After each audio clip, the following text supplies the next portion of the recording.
To puree bacon. We're going to start by taking frozen bacon and cutting it into small pieces. It doesn't have to be frozen solid, but freezing it makes it much easier to cut into the correct size pieces. Place it on a foil-lined baking tray. This makes cleanup really easy. I'm going to put it in your oven, 350 degrees, start with about 10 minutes. After that first 10 minutes, you're going to remove it from the oven and you're going to give it a little stir to make sure that it is evenly cooking. Place it back in your oven. It could be another 5 to 10 minutes, depending on how evenly or hot your oven cooks. After you take it out, it should be bubbly and golden brown, but not super crispy. The crispier it is, the harder it's going to be to puree, and it may not get all the way smooth. So we're going to then let it cool slightly. It should not be bubbling anymore. And then we're going to put it in our blender with a little bit of chicken stock. I use somewhere between 2 and 4 ounces. Remember, you can always add more liquid if you need it.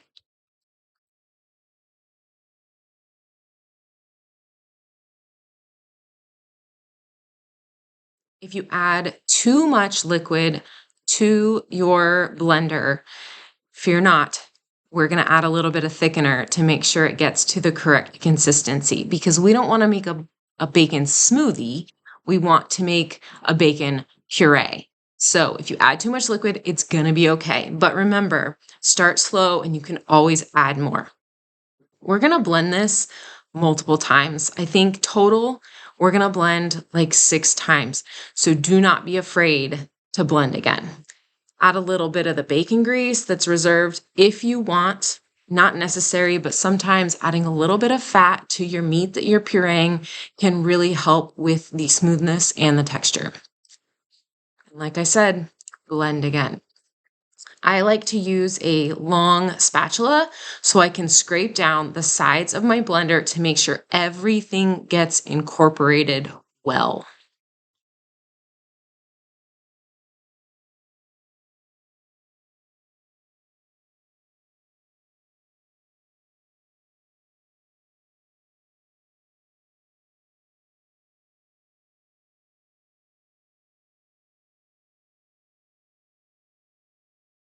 All right, so I did add too much liquid to my puree and it was too runny. So I add a little bit of thickener.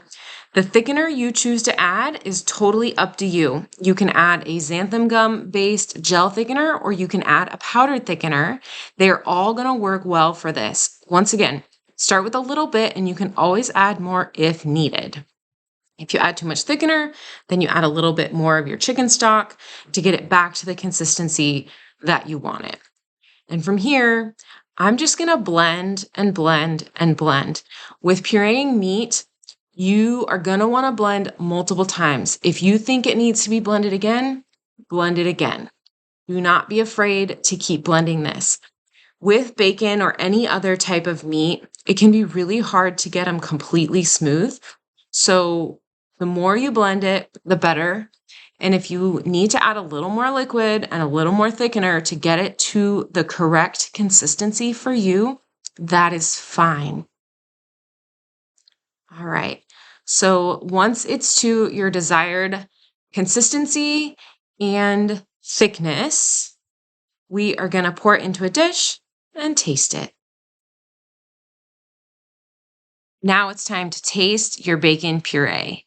You can use this recipe to get to an IDDSI level 3 and level 4, and it is a wonderful addition if you're making a pureed BLT sandwich with some pureed breadcrumbs and a little bit of pureed tomato and pureed lettuce.